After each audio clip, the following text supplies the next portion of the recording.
ជំរាបសួរបងប្អូនពូមីងធំបំផុតទាំងអស់ថ្ងៃនេះខ្ញុំបាទពូណេតភ្លេងការនាំអារម្មណ៍ពុកម៉ែបងប្អូនមកជួបនឹងការរៀនធ្វើបងអូចទាំងអស់គ្នាជាពិសេសគឺក្មួយយុវជនដែលមានបំណងចង់រៀនធ្វើបងអូចខ្ញុំបាទនឹងកាត់បងអូចតែសូមបញ្ជាក់ផងដែរថាបងអូចនេះខ្ញុំបាទធ្វើស្តង់ដារគឺទទឹង1ម៉ែត្រកម្ពស់គឺ1ម៉ែត្រ20តែអញ្ចឹងទៅខ្ញុំបាទកាត់តែ1ម៉ែត្រ15ទេបាទដើម្បីខ្ញុំដក25 2ដងគឺស្មើនឹង5ហ៊ុនចេញឲ្យគ្រប់1ម៉ែត្រ20បងប្អូនកម្ពស់នេះគឺ1ម៉ែត្រ15ទៅតឹងខាងនេះគឺ1ម៉ែត្រគាត់យក1ម៉ែត្រគាត់ដាក់ខាងក្រោមយក1ម៉ែត្រ15ដាក់ជីសពីលើ1ម៉ែត្រគាត់នឹងហើយយើងផ្សារឲ្យត្រូវកែងបន្ទាប់មកយើងវាស់ម៉ែត្រវាស់ផឹងឲ្យត្រឹមត្រូវនិងចាក់កែងចាក់ជ្រុងវាឲ្យត្រូវយើងធ្វើមិនខុសទេបងប្អូនតើតឹងយើងយក1ម៉ែត្រពេញសាច់ក្រៅហ្នឹងហើយបណ្ដោយគឺយើងយក1ម៉ែត្រ20ពេញលុតបើយើងយក1ម៉ែត្រ20ទាំងអស់គ្នាទាំងអស់ទាំងខាងនោះខាងនេះផងយើងដាក់ពីលើគេវាឡើង1ម៉ែត្រ25ទៅហើយអញ្ចឹងយើងយក1ម៉ែត្រ15បានហើយបងប្អូនណា1ម៉ែត្រ15ហ្នឹងវា25គុណ25វាស្មើនឹង5ហ៊ុនទៅហើយអញ្ចឹងខ្ញុំបាទនឹងផ្សារកែងបន្តិចនឹងផ្សារខាងនេះបាន4មុំហើយខ្ញុំបាទយកម៉ែត្រហ្នឹងចាក់ពីកែងដូចតាក៏ធ្វើផ្ទះដំបងគឺចាក់កែងបាទនេះខ្ញុំយកម៉ែត្រមកចាក់ហើយបើខ្ញុំមិនចាក់អញ្ចឹងទេប្រកាសជាបង្អួចនឹងខុសហើយបង្អួចនេះខ្ញុំបាទធ្វើគ្រូតែម្ដងធ្វើគ្រូហើយបានតែបង្អួចមួយហើយគឺស្រួលធ្វើណាស់បងប្អូនបន្ទាប់មកខ្ញុំចាក់ស្ទឹងដូចគ្នាហើយកម្ពស់1ម៉ែត្រ20ស្ទឹង1ម៉ែត្រហើយខ្ញុំបាទសុំចាក់កែងមួយទៀតវាយើងអត់អស់ចិត្តអញ្ចឹងបន្ទាប់មកខ្ញុំបាទកាត់ខ្នាតមួយគឺខ្នាត8តឹកខ្នាត8តឹកខ្ញុំបាទកាត់ហើយឲ្យស្រួលកាន់តិចអញ្ចឹងយើងផ្សារអញ្ចឹងមកបងប្អូនណាអុចតិចចឹងបានមិនបាច់អុចច្រើនទេហ្នឹងបាទងាយទេក្មួយបើសិនជាបានមើលវីដេអូនេះហើយកុំភ្លេច share អ្នកមួយដើម្បីយើងទុកមើលថ្ងៃក្រោយយើងរៀនធ្វើដៃស្រួលទេពុកម៉ែបងប្អូនអើយហ្នឹងហើយមួយយុវជនយុវរីតោះយើងទៅមើលការយើងដាក់ខាងហ្នឹងហើយដាក់ខាងយើងយកខ្នាតហ្នឹងខ្នាត8តឹកនេះយើងដាក់ខាងហ្មងដាក់ហើយយើងដាក់បដោយមួយមក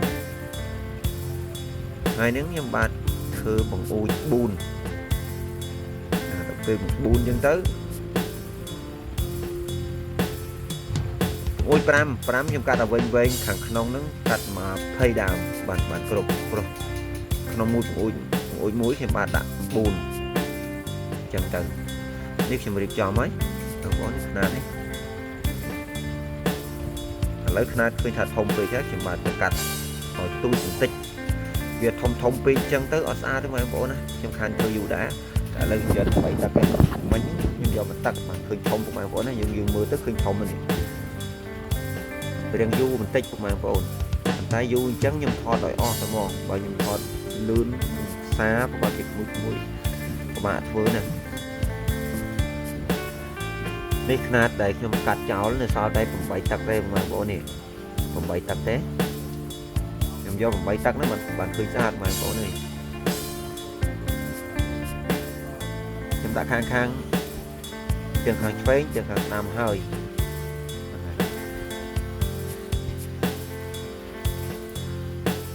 ខ្ញុំដាក់អញ្ចឹងមកចូលមកខ្ញុំសារអុចតិចទេក៏លោកវាខុសអញ្ចឹងកុំអាលអុចច្រើនវាខុសយើងបាក់កែបន្ទាប់មកខ្ញុំបាទនឹងធ្វើខាងនេះម្ដង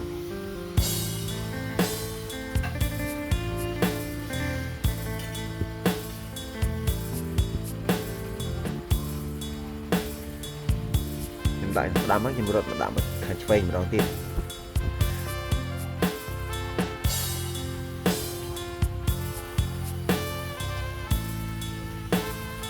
អញ្ចឹងមកណាយើងដាក់លើមួយក្រៅមួយអញ្ចឹងមកបងប្អូនយើងកាត់2ខ្នាតមក công chơi cát á đấy đã tích lại vậyตัวม้อយើងយកខ្នាតតែមួយទេដោះខ្នាតលើចោលហ្នឹង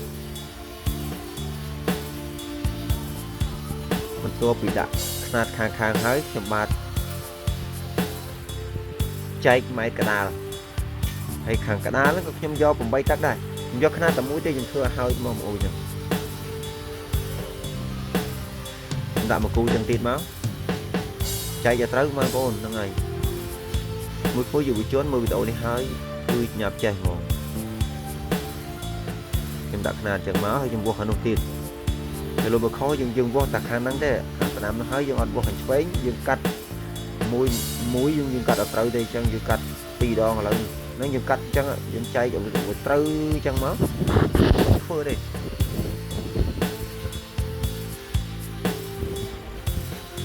ទោះឡាទ្រាំមើលបន្តិច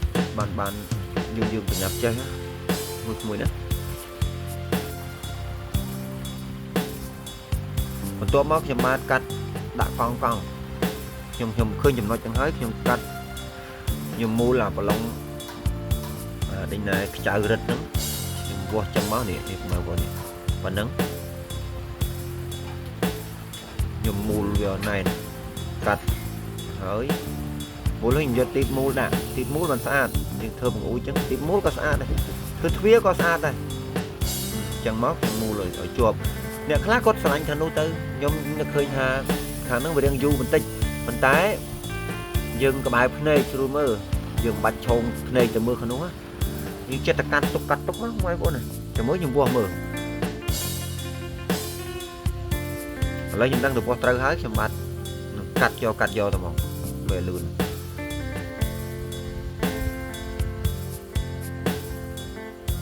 កាត់យកទេប៉ុណ្ណឹងកាត់យកមកឥឡូវបង្អួចមួយខ្ញុំដាក់អស់22ខាងនោះ11ខាងនេះ11ទាំងអស់ខ្ញុំដាក់22ខុបដល់បង្អួច4ខ្ញុំដាក់អស់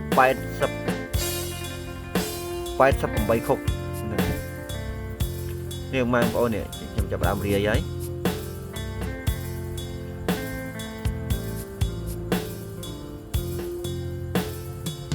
វីដេអូនេះបើសិនជាមានការខុសឆ្គងពីបងជើងដែករៀមច្បងសំខាន់តែភ័យទុកផងបាទខ្ញុំបាទរាយបងប្អូនណារាយមកនេះខ្ញុំដាក់តែ8តាក់ទេហ្នឹងយើងមើលចឹងថាបលោះធំចាំមើលទៅពេលហើយស្អាតណាថាធំទេ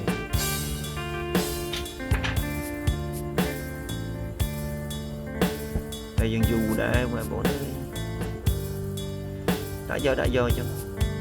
មុនដំបងយូរបងប្អូនទៅពេលបានតែគ្រូវាមួយហើយគឺលឿនណាស់យើងរៀបយកចង់បង្អួត20ក៏ធ្វើមួយផ្លែតដែរ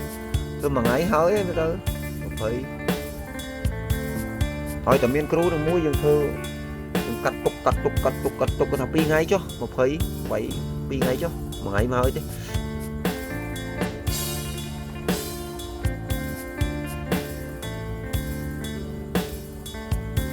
ប៉ុណ្ណឹងផ្សារយកបងប្អូននេះបន្ទាប់មកខ្ញុំបានកាត់មិញបានបន្តិចខ្ញុំទៅកាត់ទៀតកាត់ឲ្យបានច្រើនកាត់យកដាក់ពនូក៏បានច្រើនទៅបងប្អូនរាប់ប្រហែល88ទៅ88បានទ្វានឹងបើសិនយើងយក80អានេះຂະຫນាតយក80បាន88ខុបវាស្មើនឹង4បង្អួចកាត់យកបង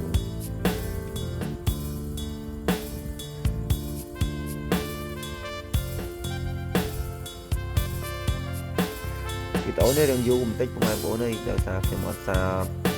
ផងខ្ញុំធ្វើលឿនហ្មងខ្ញុំអត់សារទេខ្ញុំធ្វើតើវាបានប្រហែលនាទីហើយអញ្ចឹងខ្ញុំសារខ្លះមិនមែនថាមិនសារខ្លះនេះមានការខុសឆ្គងសំខាន់តែអភ័យទោសផងចាំមើលបង្អួចនឹងរៀបហើយមើលតើវាស្អាតប៉ុណ្ណា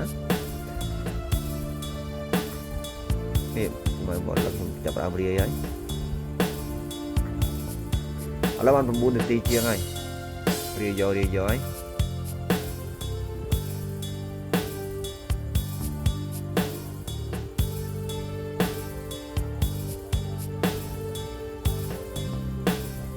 នឹងចាប់ផ្ដើមឃើញលឿនតិចណា10នាទីហើយ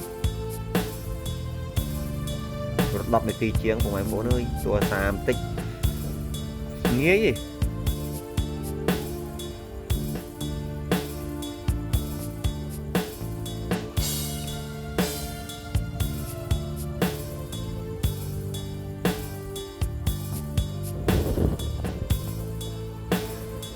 នោះអារម្មណ៍ពុកម៉ែបងប្អូនទៅមើលបង្អួចនេះនៅយើងចិត្តហើយបានប្រហែលជា 80% អត់ទាន់វាយថ្នាំទេតោះយើងទៅមើលបងប្អូន